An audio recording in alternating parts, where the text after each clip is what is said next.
Welcome back. I'm here with our La Liga correspondent Matt Law to preview Saturday's game between Cordoba and Atletico Madrid. Matt, we'll start with Atletico. They ended their 4-game winning streak by beating Getafe last time. Yeah, it was massively important to go back to winning ways. It was one of those, comfortable home wins. They get the Calderon, a couple of goals, clean sheet, which is obviously important because the defensive record has not been. It's been okay this season, but it's not the best by a long stretch. Barcelona got that. Valencia have obviously got a better goal difference in terms of goals conceded as well. So massive game, but they're fourth in the table at the moment. You talk about them winning the league last season for the first time since the 1995-96 season, but they're not even guaranteed to finish in the top four this season. They've got Sevilla closing down their neck, sitting in fifth at the moment. Valencia's sitting a point above in third, and they're 9 points off the top of the table. Barcelona, who you're thinking it's going to be Barcelona, Real Madrid 1 and 2, and not even guaranteed to finish third. Valencia are having a great season, and I think a few games ago you mentioned they've only won. Go back to winning ways. They drew with Sevilla, they drew with Espanyol, drew with Valencia, and it's been Diego Simeone signed his new deal, so he obviously feels that there's money there, and obviously there is money to spend there. I think he's been promised that, but end of the season, they're talking about getting Mandzukic out, which is a surprise. He scored quite a lot of goals this season, but I think he's got a bit of a poor relationship with Simeone, and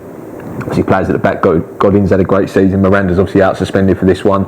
Those two have not played together too many times this season, through injuries and suspensions and stuff like that. It's been disappointing, but like I say, only won one, lost 4 in the league. But if they do win this game, Valencia don't obviously play until they play later on. So if they're going to win this game, go back into third, but they're not going to finish in the top 2 this season. You think about Simeone signing a new deal, he obviously feels that there is something there for him going forward, but are they going to win the league again for some time? It's difficult to see, because Barcelona and Real Madrid are going to go and spend plenty of money, aren't they? So difficult, but this is a really big game. They'll fancy their chances strongly of winning it though. Just quickly touch on the Champions League. They drew Real Madrid obviously in the quarterfinals. What did you make of that draw? Have they got a chance? I don't think so this time around. No, they lost in Champions League final. Last a great final, wasn't it? They were only a couple of minutes away from winning it with that header, and Ramos obviously equalised, and then Real Madrid won an extra time, but beating Leverkusen on penalties, it was a tight game. Leverkusen gave them some problems, certainly in the leg in Germany in the first leg. So I think Real Madrid will start their one as strong favourites, and Atletico go out at that stage, obviously out of the Copa del Rey as well, and then if they do finish fourth as well. That's probably a really disappointing season after what occurred last season anyway. Back to this game in the league, move on to Cordoba, who are bottom of the table and just in woeful form at the moment. Yeah, terrible form. Lost their last 9 in the league, and if they lose this one, they'll equal the second longest losing run in the league at history. I think Las Palmas in 1960 lost 11 times, and that's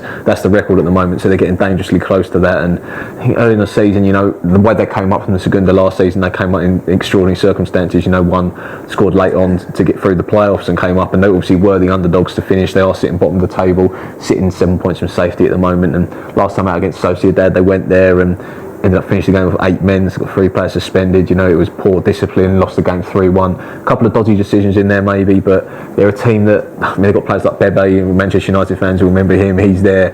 Nabil Hias is their best player by a million miles. He scored 7 goals in 23 games this season. He's on loan from Porto, but he won't be there next season. So talking about players, they've obviously got their home form's been the poorest in the league this season, only won 1, lost 7 times. So it's a big ask, and like I say, I mentioned that losing run, they're getting close to that now. If they lose 11 in a row, are they down? It's not quite, they're not down, but they need some big results, and it's difficult to see where the next win's coming from at the moment. Yeah, big results. If they beat Atletico here, that would be massive, but it's hard to see it happening. What's your score prediction? I don't think it'll be too comfortable as people predict. People will probably think it's going to be, really comfortable. For Atletico, don't really tend to, blow teams away. Their away form this season, I think they've got the best home form in the league, but their away form, they've dropped points in 7 of their 13 games away from home. So, you talk about maybe drawing. I think Atletico will win this though. I think it'll be 2-0. Sportsman going for a 2-0 Atletico win then.